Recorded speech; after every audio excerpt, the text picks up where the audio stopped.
नमस्ते छात्राः। अद्य वयं पठामः चतुर्दशः पाठः यदस्ति संस्कृतं हि जीवनं। संस्कृतं हि जीवनं। जीवनम् अस्माकं जीवनं यदस्ति तद् संस्कृतमयं भवेत्। ಸಂಸ್ಕೃತ ನಮ್ಮ ಜೀವನವಾಗಬೇಕು.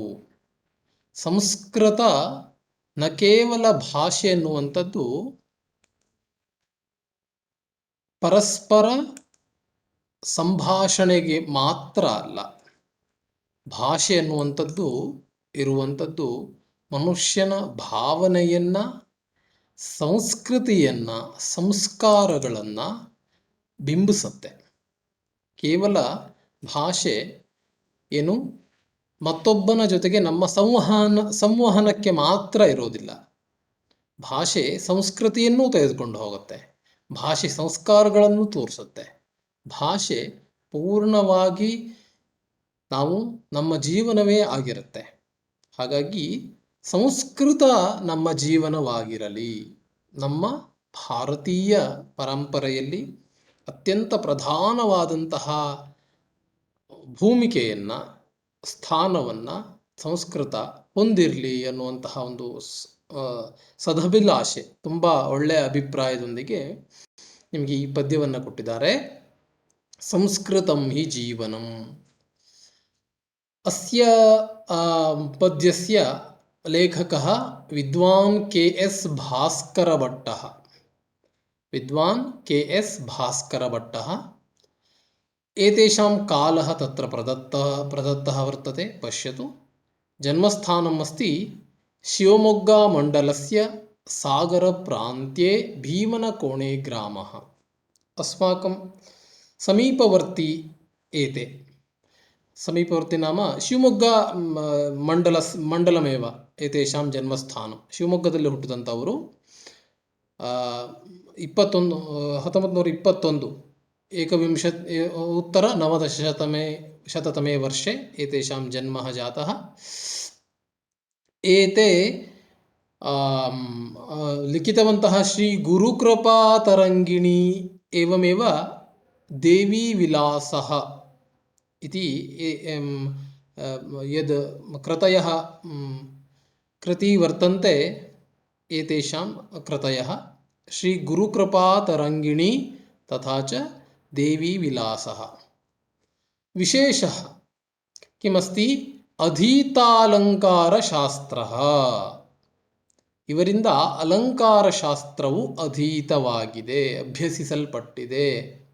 ಅಲಂಕಾರ ಸಾಮಾನ್ಯವಾಗಿ ಷಟ್ಶಾಸ್ತ್ರಗಳಲ್ಲಿ, 6 ಶಾಸ್ತ್ರಗಳಲ್ಲಿ ಅಲಂಕಾರ ಶಾಸ್ತ್ರವು ಒಂದು. ಸಾಹಿತ್ಯ ಅಂತಲೂ ಕರೀತಾರೆ, ಅದನ್ನು ಅಲಂಕಾರ ಅಂತಲೂ ಕೂಡ ಕರೀತಾರೆ. ಇವರು ಅಲಂಕಾರದಲ್ಲಿ ವಿದ್ವತ್ತನ್ನು ಮಾಡಿದಂಥವರು. ಅಸೌ ವಿದ್ವಾನ್ ಇತಿ ಉಪಾಧಿಂ ಪ್ರಾಪ್ತವಾನ್.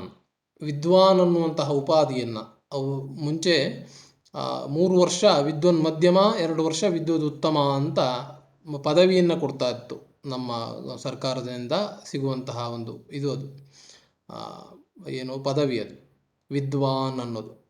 5 ವರ್ಷ ಓದಿದ್ರೆ, ಸಾಹಿತ್ಯ ಅನ್ನೋ ಪರೀಕ್ಷೆ ನಂತರ 5 ವರ್ಷ ಓದಿದ್ರೆ ವಿದ್ವತ್ತು ಅನ್ನೋದು ಆಗ್ತಾ ಇತ್ತು. ಯಾರು ವಿದ್ವತ್ತನ್ನು ಪೂರ್ಣಗೊಳಿಸಿರ್ತಾರೋ ಅವರನ್ನು ವಿದ್ವಾನ್ ಅಂತ ಕರಿತಾ ಇದ್ರು. ಈಗ ಅದು MA ಅಂತ ಕನ್ಸಿಡರ್ ಆಗಿದೆ, ವಿದ್ವತ್ತಂತೂ ಕೂಡ ಉಳ್ಕೊಂಡಿದೆ. ಏನೇ ಆಗಲಿ ಈಗ ಸದ್ಯಕ್ಕೆ. ಆಮೇಲೆ ತಾರುಣ್ಯೇ ಏವ. ತಾರುಣ್ಯ ನಾಮ ಅವರು ಯೌವನಾವಸ್ಥೆಯಲ್ಲೇ ಇವರಿಗೆ ಸಾಹಿತ್ಯಭೂಷಣ ಇತ್ಯುಪಾಧಿನ ಪುರಸ್ಕೃತ. ಸಾಹಿತ್ಯ ಭೂಷಣ ಅಂತ ಕೂಡ ಅವರಿಗೊಂದು ಉಪಾಧಿ ಸಿಕ್ಕಿದೆ. ಇವರಿಂದ ಬರೆಯಲ್ಪಟ್ಟಿದ್ದು ಸಂಸ್ಕೃತಂ ಹಿ ಜೀವನಂ. ಸಂಸ್ಕೃತ ಭಾಷಾ ಜಗತಃ ಪ್ರಾಚೀನತಮ ಭಾಷಾ. ಸಂಸ್ಕೃತ ಭಾಷಾ ಎಲ್ಲದು ಸ್ತ್ರೀಲಿಂಗದಲ್ಲಿ ನೋಡಿ. ಸಂಸ್ಕೃತ ಭಾಷಾ ಜಗತಃ ಪ್ರಾಚೀನತಮ ಭಾಷಾ. ಪ್ರಾಚೀನತಮ, ತುಂಬ ಹಳೆಯ ಭಾಷೆ ಜಗತ್ತಿನ. ಅರ್ವಾಚೀನಾ ವಿದ್ವಾಂಸಃ ಅಪಿ ಅನಯಾ ಭಾಷೆಯ ಕಾವ್ಯಾನಿ ನಾಟಕಾನಿ ಗೀತಾನಿ ಚ ರಚಿತವಂತಹ. ಅರ್ವಾಚೀನಾಃ, ಪ್ರಾಚೀನಾಃ ಅರ್ವಾಚೀನಾಃ. ಅರ್ವಾಚೀನಾಃ ನಾಮ ಆಧುನಿಕ ಕವಯಃ. ಇತ್ತೀಚಿನ ಕವಿಗಳು ಕೂಡ ಏನು ಮಾಡಿದ್ದಾರೆ, ಮುಂಚೆ ಈ ಹಳೆಯ ಕವಿಗಳು ಮಾತ್ರ ಬರಲಿಲ್ಲ, ಕಾವ್ಯಗಳನ್ನು ನಾಟಕಗಳನ್ನು ಬರೆದಿದ್ದು ಅಂತ ಏನಿಲ್ಲ, ಹೊಸಬರೂ ಕೂಡ ಬರೆದಿದ್ದಾರೆ. ಸಂಸ್ಕೃತಾಭ್ಯುದಯ ಸಾಧಕಂ ಗೀತಮೇಕಂ ಅತ್ರ ಪ್ರದತ್ತಮಸ್ತಿ. ಸಂಸ್ಕೃತದ ಅಭ್ಯುದಯ ಸಾಧಕವಾದಂತಹ, ಸಂಸ್ಕೃತದ ಉನ್ನತಿಗಾಗಿ, ಸಂಸ್ಕೃತದ ಏಳಿಗೆಗಾಗಿ ರಚಿತವಾದಂತಹ ಒಂದು ಪದ್ಯವನ್ನು ನಿಮಗೆ ಕೊಟ್ಟಿದ್ದಾರೆ. ಅಯಂ ಪದ್ಯಭಾಗ, ಈ ಪದ್ಯಭಾಗ ಏನಿದೆ ಇದು ಚತುಷ್ಷಷ್ಟ್ಯುತ್ತರ ನವದಶಶತತಮೇ ವರ್ಷೆ ಬೆಂಗಳೂರು ನಗರೆ ಆಯೋಜಿತೆ ಸಂಸ್ಕೃತ ಪರಿಷದಃ ಅಷ್ಟಮಾಧಿವೇಶನೆ ವಿದ್ವಾನ್ ಕೆ.ಎಸ್. ಭಾಸ್ಕರ ಭಟ್ಟೇನ ರಚಿತಃ ವಿದ್ವದ್ಭಿಃ ಪ್ರಶಂಸಿತಶ್ಚ. 1964ರಲ್ಲಿ ಬೆಂಗಳೂರು ನಗರದಲ್ಲಿ ಒಂದು ಸಂಸ್ಕೃತ ಪರಿಷತ್ತಿನ ಒಂದು 8ನೇ ಅಧಿವೇಶನ ಆಯಿತು. ಆ ಅಧಿವೇಶನದಲ್ಲಿ ವಿದ್ವಾನ್ ನಮ್ಮ ಕೆ.ಎಸ್. ಭಾಸ್ಕರ ಭಟ್ರು ಈ ಪದ್ಯವನ್ನು ಬರೆದು ಅದನ್ನು ಹಾಡಿದ್ರು. ಅದಕ್ಕೆ ಅಲ್ಲಿಯ ವಿದ್ವಾಂಸರೆಲ್ಲರಿಂದಲೂ ಕೂಡ ಪ್ರಶಂಸೆ ಕೂಡ ಸಿಕ್ತು. ಅವರಿಂದ ಬರೆದಿರುವಂತಹ ಶ್ಲೋಕ ಅಥವಾ ಪದ್ಯ ಇದು. ಸಂಸ್ಕೃತಂ ಹಿ ಜೀವನಂ. ಅಹಂ ಅಧುನಾ ಗೀತಂ ಗಾಯಾಮಿ ಶೃಣ್ವಂತ. ನಾನು ಅದನ್ನು ಹೇಳ್ತೇನೆ, ಕೇಳಿಸ್ಕೊಳ್ಳಿ. ಏಹಿ ಏಹಿ ಭಾರತಂ ಸಂಸ್ಕೃತಸ್ಯ ವರ್ಧಯೇ ಪಾಹಿ ಪಾಹಿ ಸಂಸ್ಕೃತಂ ಭಾರತಸ್ಯ ಸಂಪದಂ. ಏಹಿ ಏಹಿ ಭಾರತ ಸಂಸ್ಕೃತಸ್ಯ ವರ್ಧಯೇ ಪಾಹಿ ಪಾಹಿ ಸಂಸ್ಕೃತಂ ಭಾರತಸ್ಯ ಸಂಪದಂ. ಸಂಸ್ಕೃತಂ ಹಿ ಜೀವನಂ ಸರ್ವಲೋಕಭಾಷಿಣಾಂ ಸಂಸ್ಕೃತೇಶ್ಚ ಬೋಧಕಂ ಭಾರತೈಕವಾಸಿನಾಂ. ಸಂಸ್ಕೃತಂ ಸನಾತನಂ ಪ್ರಾಚ್ಯತತ್ವಧಾರಕಂ. ಸಂಸ್ಕೃತಂ ಚಿರಂತನಂ ಭುಕ್ತಿಮುಕ್ತಿಸಾಧಕಂ. ಏಹಿ ಏಹಿ ಭಾರತಂ ಏಹಿ ಏಹಿ ಭಾರತ ಸಂಸ್ಕೃತಸ್ಯ ವರ್ಧಯೇ ಪಾಹಿ ಪಾಹಿ ಸಂಸ್ಕೃತಂ ಭಾರತಸ್ಯ ಸಂಪದಂ. ಸಂಸ್ಕೃತಂ ನ ಕೇವಲಂ ಮಾನವಸ್ಯ ಭಾಷಿತಂ ನಾಕಲೋಕವಾಸಿನಾಪ್ಯೇತದೇವ ಕಾಂಕ್ಷಿತಂ. ದೇಶ್ಯಭಾಷಿಭಿರ್ಬುಧೈರ್ಮಾತೃವತ್ ಪುರಸ್ಕೃತಂ ಹ್ಯಾನ್ಯದೇಶಪಂಡಿತೈರನಾದರೇಣ ಸತ್ಕೃತಂ.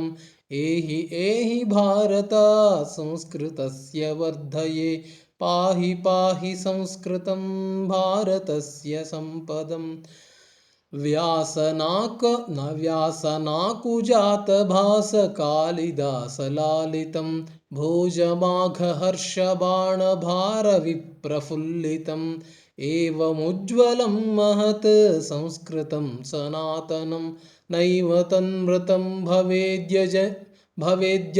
ಭವೇದ್ಯಜ್ಜನೈ ಪ್ರಭಾಷ್ಯತೆ. ಏಹಿ ಏಹಿ ಭಾರತ ಸಂಸ್ಕೃತಸ್ಯ ವರ್ಧಯೇ ಪಾಹಿ ಪಾಹಿ ಸಂಸ್ಕೃತಂ ಭಾರತಸ್ಯ ಸಂಪದಂ. ಅಸ್ಮದಾರ್ಯಪಾಲಿತಂ ಸೂನೃತೋಕ್ತಿಭಾಜನಂ ಸಂಸ್ಕೃತಂ ನು ವಿಸ್ಮರೇದಸ್ಮದೀಯಭೂಃ ಕಥಂ.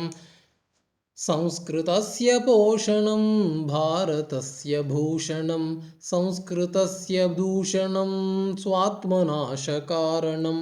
ಏಹಿ ಏಹಿ ಭಾರತ ಸಂಸ್ಕೃತಸ್ಯ ವರ್ಧಯೇ ಪಾಹಿ ಪಾಹಿ ಸಂಸ್ಕೃತಂ ಭಾರತಸ್ಯ ಸಂಪದಂ. ಸಂಸ್ಕೃತಂ ಸಮೇಧತಾಂ ಸಂಸ್ಕೃತಂ ಮಹೀಯತಾಂ ಸಂಸ್ಕೃತಂ ದಿನೇ ದಿನೇ ವರ್ಧತಾಂ ಗೃಹೇ ಗೃಹೇ. ಭಾಸ್ಕರಃ ಕವಿಃ ಸುಧೀ ಸಂಸ್ಕೃತ ಪ್ರಚಾರಕಂ ಗೀತಮಾತನೋತ್ಸಸೌ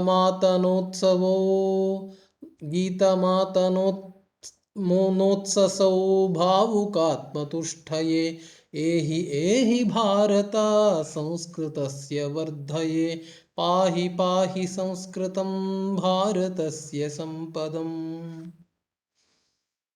ಪದ್ಯವನ್ನು ಹಾಡೋದಕ್ಕೆ ಪ್ರಯತ್ನ ಮಾಡಿ ನೀವು ಕೂಡ.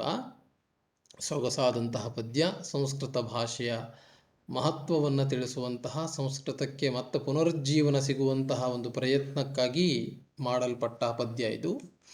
ಪದ್ಯವನ್ನು ಸ್ವಲ್ಪ ಪ್ರಯತ್ನ ಮಾಡಿ ಹಾಡೋದನ್ನು ಪ್ರಯತ್ನ ಮಾಡಿ. ಅಸ್ತು. ಏಹಿ ಏಹಿ ಭಾರತ. ಏಹಿ ಏಹಿ ನಾಮ ಕಿಂ? ಏಹಿ ಅನ್ನುವಂಥದ್ದು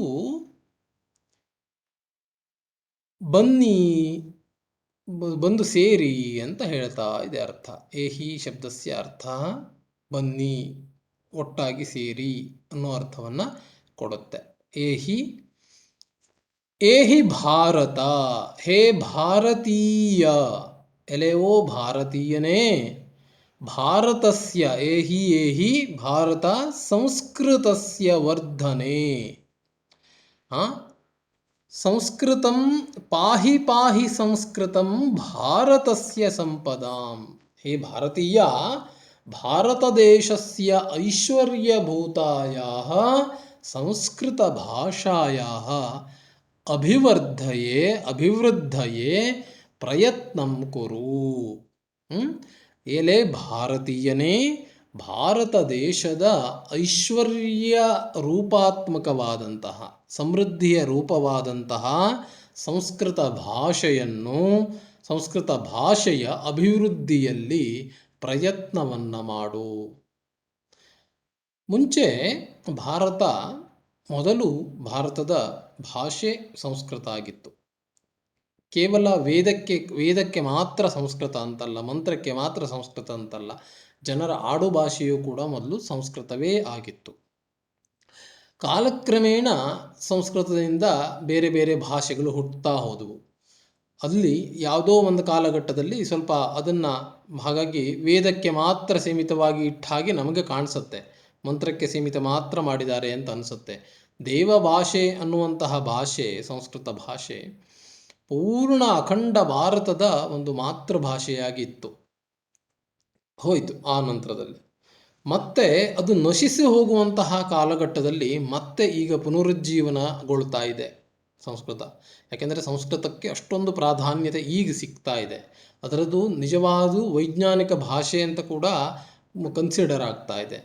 ಕಂಪ್ಯೂಟರ್ ಅರ್ಥ ಮಾಡಿಕೊಳ್ಳುವಂತಹ ಭಾಷೆ ಅಂತ ಕೂಡ ಅದನ್ನು ತುಂಬ ಪ್ರಸಿದ್ಧಿಯನ್ನು ಪಡ್ಕೊಳ್ತಾ ಇದೆ.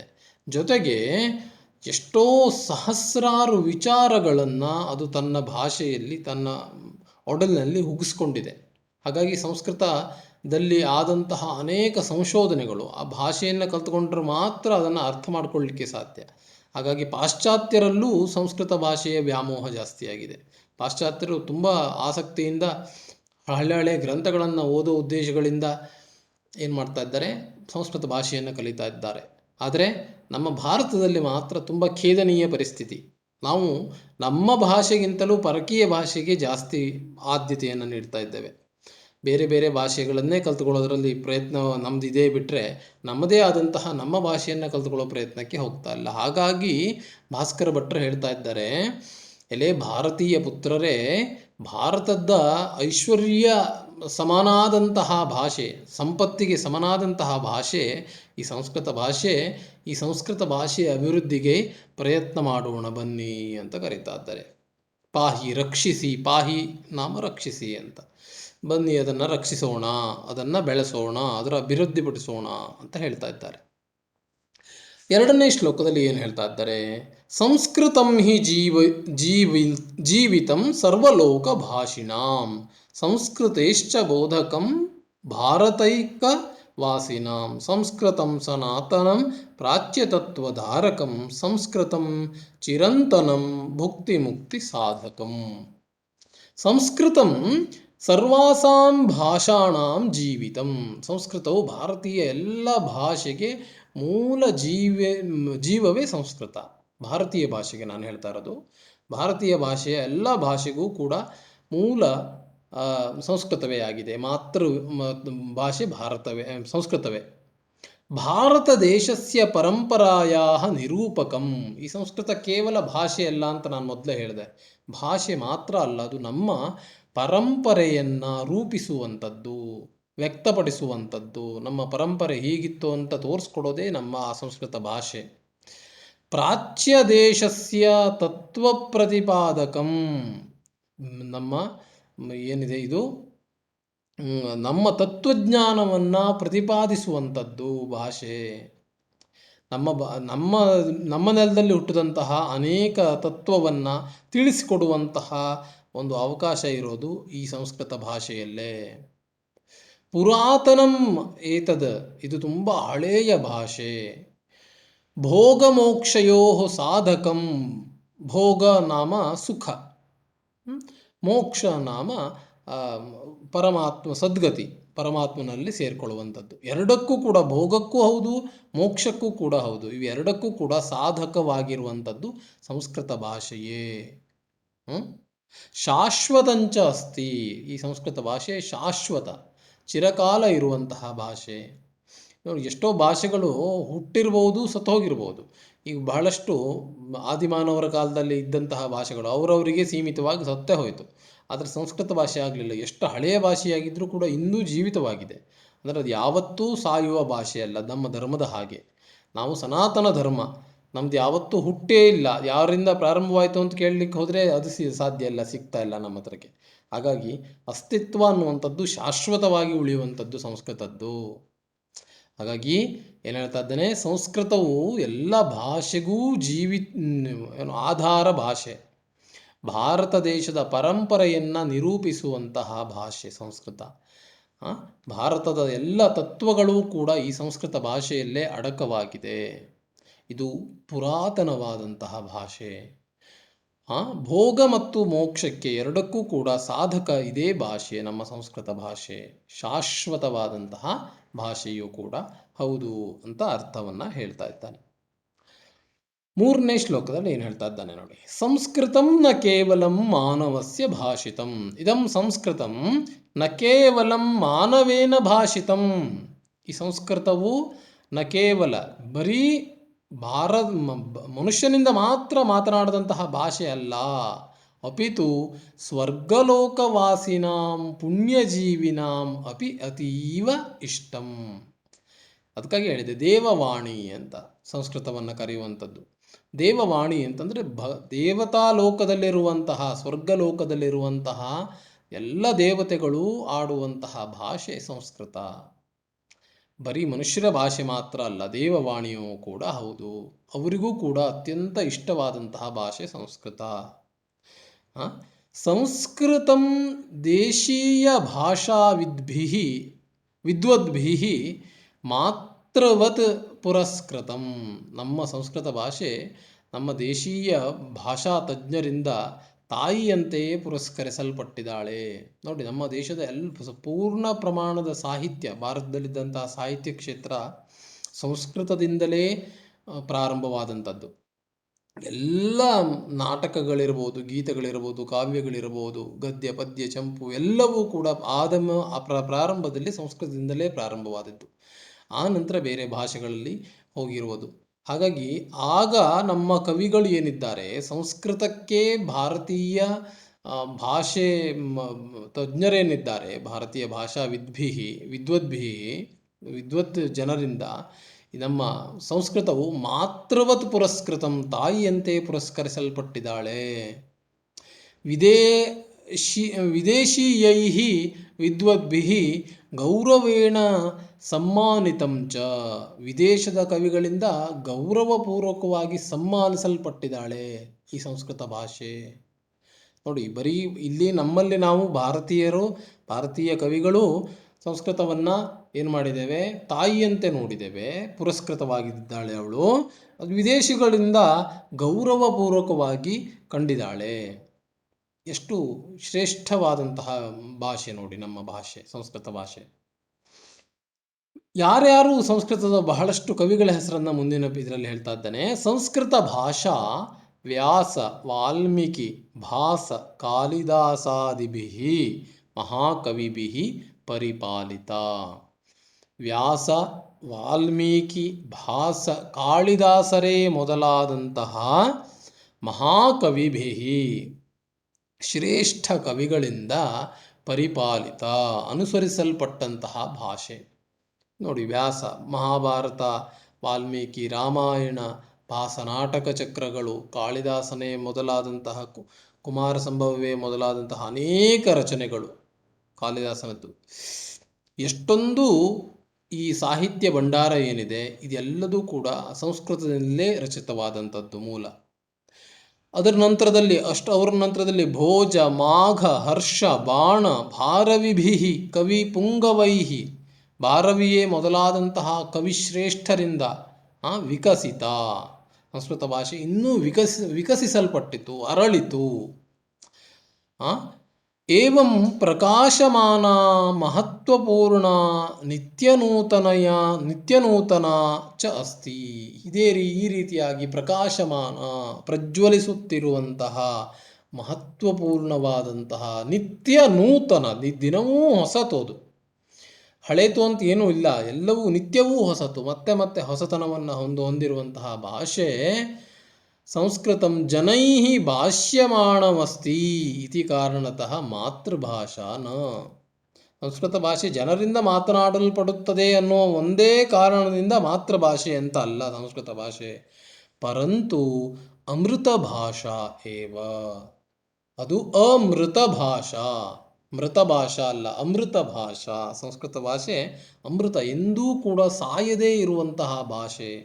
ಜನರು ಬರೀ ಮಾತಾಡ್ತಾರೆ ಅಂತ ಅದನ್ನು ಮಾತೃಭಾಷೆ ಅಂತ ಹೇಳೋದಲ್ಲ, ಅದು ಸಾವೇ ಇಲ್ಲದೋದು ಭಾಷೆ. ಅನೇಕ ಭಾಷೆಗಳ ಜನನಿ, ಅನೇಕ ಭಾಷೆಗಳಿಗೆ ಉಗಮ ಸ್ಥಾನ ಸಂಸ್ಕೃತ ಅಂತ ಹೇಳ್ತಾ ಇದ್ದಾನೆ. ಏನು ವ್ಯಾಸನಾಕುಜಾತ ಭಾಸ ಕಾಳಿದಾಸ ಲಾಲಿತಂ ಭೋಜ ಮಾಘ ಹರ್ಷ ಬಾಣ ಭಾರವಿಪ್ರಫುಲ್ಲಿತಂ ಏವಮುಜ್ವಲಂ ಮಹತ್ ಸಂಸ್ಕೃತಂ ಸನಾತನಂ ನೈಮ ತನ್ಮೃತಂ ಭವೇದ್ ಸಜ್ಜನೈಃ ಪ್ರಭಾಷ್ಯತೆ ಯಜ್ಜನೈಃ ಪ್ರಭಾಷ್ಯತೆ ಭವೇದ್ ಯಜ್ಜನೈಃ ಪ್ರಭಾಷ್ಯತೆ. ಏನು ಹೇಳ್ತಾ ಇದ್ದಾನೆ ಅಂತಂದರೆ, ಸಂಸ್ಕೃತವನ್ನು ನೀವು ಕೇವಲವಾಗಿ ಎಲ್ಲರೂ ಮಾತಾಡ್ತಾರೆ ಅನ್ನೋ ಕಾರಣದಿಂದ ಅದನ್ನು ಮಾತೃಭಾಷೆ ಅಂತ ಹೇಳೋದಲ್ಲ. ನಾವು ಅದನ್ನು ಏನು ಮಾಡಬೇಕು, ಅದು ಅಮೃತ ಭಾಷೆ, ಸಾವೇ ಇಲ್ಲದೋದು ಭಾಷೆಯಾದ ಕಾರಣದಿಂದ ಅದು ಎಲ್ಲರಿಗೂ ಮಾತೃಭಾಷೆ, ಎಲ್ಲ ಭಾಷೆಗೂ ತಾಯಿ, ಎಲ್ಲ ಜನರಿಗೂ ಮಾತೃಭಾಷೆನೇ ಅಂತ ಹೇಳೋದು. ಹಾಗೆ 5ನೇ ಶ್ಲೋಕದಲ್ಲಿ ಏನು ಹೇಳ್ತಾ ಇದ್ದಾನೆ, ಅಸ್ಮದಾರ್ಯ ಪಾಲಿತಂ, ಅಸ್ಮತ್ ಆರ್ಯ ಪಾಲಿತಂ. ಆರ್ಯಂ ನಮ್ಮ ಪೂರ್ವಜರು, ಆರ್ಯರು ಅಂತ ನಾವು ನಮ್ಮಲ್ಲಿ ಒಂದು ಇದಿದೆ, ಇತಿಹಾಸ ಹೇಳುತ್ತೆ, ಹಿಸ್ಟ್ರಿ. ಅದು ಎಷ್ಟರ ಮಟ್ಟಿಗೆ ಗೊತ್ತಿಲ್ಲ ನನಗೆ. ನಾವು ಆರ್ಯರು, ಅಲ್ಲಿಂದ ಬಂದವರು ಭಾರತಕ್ಕೆ ಅಂತೆಲ್ಲ ಹೇಳುತ್ತೆ. ಅದು ಏನೇ ಇರಲಿ, ಅಸ್ಮಾಕಂ ಪೂರ್ವಜೈಹಿ ಪಾಲಿತಂ, ನಮ್ಮ ಪೂರ್ವಜರಿಂದ ಸಂಸ್ಕೃತ ಭಾಷೆ ಪಾಲಿಸಲ್ಪಟ್ಟಿದೆ, ನಡೆಸ್ಕೊಂಡು ಬಂದಿದೆ. ಮಧುರೋಕ್ತೀನಾಂ, ಅತ್ಯಂತ ಮಧುರವಾದಂತಹ ಉಕ್ತಿನಾಂ, ಮಾತುಗಳಿಂದ, ಆಶ್ರಯಂ ಸಂಸ್ಕೃತಮಿದಂ ದೇಶೋಯಂ ಕಥಂ ವಿಸ್ಮರೇತ್. ನೋಡಿ, ನಮ್ಮ ಪೂರ್ವಜರಿಂದ ಪಾಲಿಸಲ್ಪಟ್ಟಂತಹ ಅತ್ಯಂತ ಮೃದುವಾದಂತಹ, ಕೋಮಲವಾದಂತಹ, ಅತ್ಯಂತ ಸಿಹಿಯಾದಂತಹ, ಮಧುರವಾದಂತಹ ಭಾಷೆ. ಉಕ್ತಿ ಅಂತಂದರೆ ಭಾಷೆ.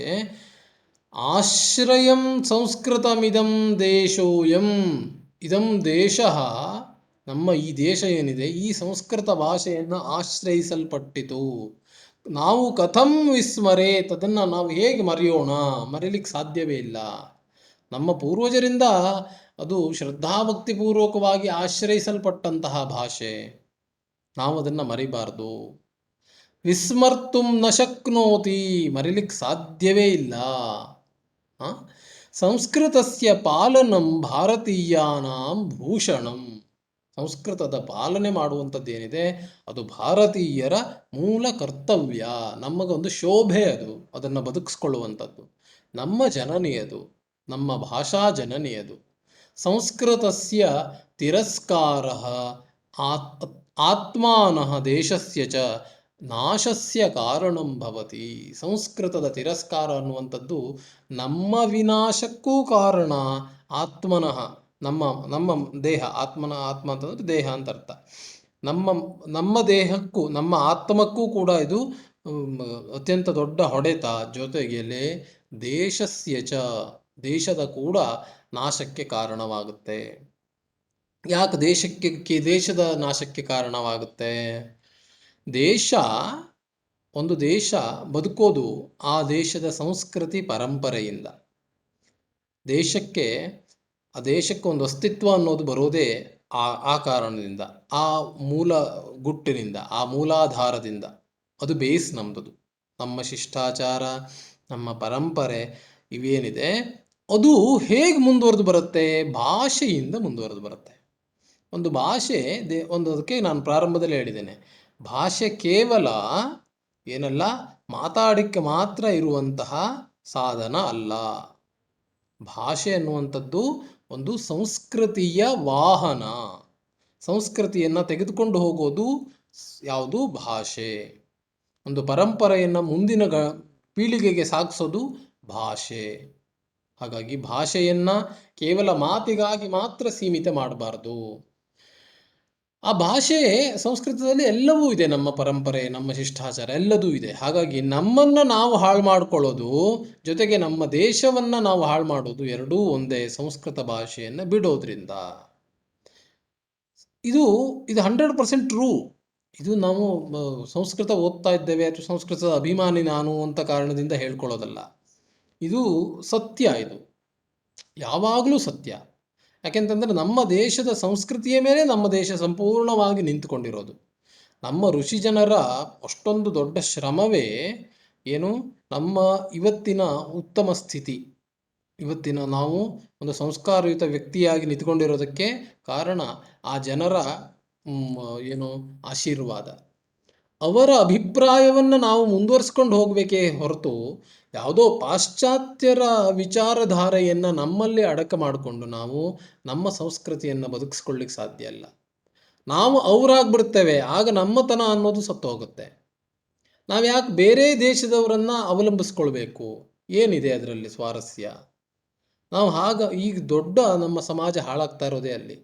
ಬೇರೆ ದೇಶವನ್ನು ಅನುಕರಿಸಿ, ಪಾಶ್ಚಾತ್ಯರ ಅನುಕರಣೆ ಮಾಡಿ ಮಾಡಿ ನಮ್ಮತನವನ್ನು ನಾವು ಕಳ್ಕೊಳ್ತಾ ಇದ್ದೇವೆ. ನಮ್ಮ ಉತ್ತಮ ಒಂದು ಏನು ಸ್ವಾಸ್ಥ್ಯವನ್ನು, ಉತ್ತಮ ಬುದ್ಧಿಯನ್ನು ನಾವು ಹಾಳು ಮಾಡ್ಕೊಳ್ತಾ ಇದ್ದೇವೆ. ಹಾಗಾಗಿ ಎಷ್ಟು ಸಾಧ್ಯವೋ ಅಷ್ಟು ನಮ್ಮತನವನ್ನು ಬಿಟ್ಕೊಡಬಾರ್ದು. ನಮ್ಮದೇ ಆದಂತಹ ಭಾಷೆ, ಎಲ್ಲ ಭಾಷೆಗೂ ಜನ್ಯಾದಂತಹ ಸಂಸ್ಕೃತವನ್ನು ನಾವು ಕಾಪಾಡೋಣ ಅಂತ ಹೇಳ್ತಾ ಇದ್ದಾನೆ ಕೊನೆಯ ಪದ್ಯದಲ್ಲಿ. ಸಂಸ್ಕೃತಂ ಸಮೇಧತಾಂ ಸಂಸ್ಕೃತಂ ಮಹೀಯತಾಂ ಪ್ರತಿಗ್ರಹಂ ಸಂಸ್ಕೃತ ಭಾಷಾ ಉತ್ತರೋತ್ತರಂ ವೃದ್ಧಿಂ ಪ್ರಾಪ್ನೋತು. ಪ್ರತಿಗ್ರಹಂ, ಪ್ರತಿ ಮನೆಯಲ್ಲೂ ಕೂಡ ಸಂಸ್ಕೃತ ಭಾಷೆಯು ಉತ್ತರೋತ್ತರಂ ವೃದ್ಧಿಂ ಪ್ರಾಪ್ನೋತು, ಮುಂದೆ ಮುಂದೆ ಹೆಚ್ಚು ಹೆಚ್ಚು ವೃದ್ಧಿಯನ್ನು ಹೊಂದಲಿ.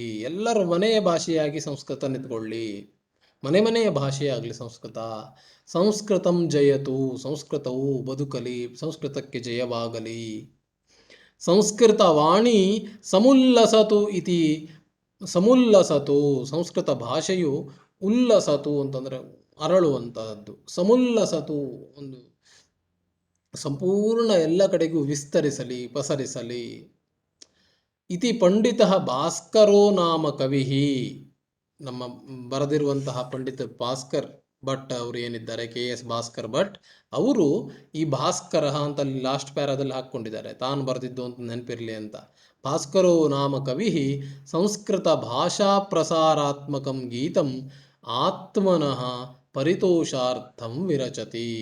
ಸಂಸ್ಕೃತ ಭಾಷೆಯ ಪ್ರಸಾರಾತ್ಮಕಂ ಭಾಷೆಯನ್ನು ಹರಡುವಂತಹ ಉದ್ದೇಶದಿಂದ, ಜೊತೆಗೆ ತನಗೆ ತಾನು ಖುಷಿಯನ್ನು, ಬರವಣಿಗೆಯಿಂದ ಯಾವಾಗಲೂ ಆತ್ಮತೃಪ್ತಿಯಾಗತ್ತೆ, ಜೊತೆಗೆ ಇಲ್ಲಿ ಓದುಗನ ತೃಪ್ತಿ ಅನ್ನೋದು ಆಗುತ್ತೆ. ಇವೆರಡೂ ಉದ್ದೇಶದಿಂದ ಸಂಸ್ಕೃತ ಭಾಷೆಯ ಪ್ರಚಾರಕ್ಕಾಗಿ, ಜೊತೆಗೆ ತನ್ನ ಸಂತೋಷಕ್ಕಾಗಿ ಇದೊಂದು ಪದ್ಯವನ್ನು ಅವರು ಬರೆದಿದ್ದಾರೆ. ಇಷ್ಟೇ. ಈ ಸದ್ಯಕ್ಕೆ ಈ ಪದ್ಯದ ಅರ್ಥ ಇಷ್ಟೇ, ನಿಮ್ಗೆ ಅರ್ಥ ಆದ್ರೆ ಸಾಕು. ನಾನು ಇದನ್ನು ಅನ್ವಯಾರ್ಥ ಸಮೇತ ಹೇಳಲಿಕ್ಕೆ ಹೋಗಲಿಲ್ಲ, ತುಂಬ ದೀರ್ಘವಾಗುತ್ತೆ. ಮುಂದೆ ಸಮಯ ಸಂದರ್ಭ ಮುಂದೊಂದು ಸಿಕ್ಕಾಗ ಸ್ವಲ್ಪ ಅದನ್ನು ನೀಟಾಗಿ ಪದ್ಯವನ್ನು ಮಾಡೋಣ. ಪದ್ಯವನ್ನು ಅರ್ಥ ಮಾಡ್ಕೊಳ್ಳಿ, ಪದ್ಯದ ಭಾವಾರ್ಥವನ್ನು ಚೆನ್ನಾಗಿ ಅರ್ಥ ಮಾಡ್ಕೊಳ್ಳಿ. ತುಂಬ ಉನ್ನತ ವಿಚಾರ ಇದೆ ಇದರಲ್ಲಿ, ಒಳ್ಳೆಯ ವಿಚಾರ ಇದೆ, ಇದನ್ನು ತಿಳಿದಿಟ್ಕೊಳ್ಳಿ. ಪ್ರಶ್ನೋತ್ತರವನ್ನು ಬರೆಯೋ ಪ್ರಯತ್ನ ಮಾಡ್ತೀರಾ, ಮಾಡಿ ನೋಡಿ. ಇಲ್ಲ ಅಂದರೆ ನಾನು ಇದನ್ನು ಫೋಟೋ ಮಾಡಿ ಬರೆದು ನಿಮಗೆ ಸೆಂಡ್ ಮಾಡ್ತೇನೆ, ನೋಡಿ ಬರೀಬಹುದು. ಮುಂದಿನ ಪಾಠದೊಂದಿಗೆ ಪುನರ್ಮಿಲಾಮಃ, ಮತ್ತೆ ಸಿಗೋಣ. ಧನ್ಯವಾದಾः.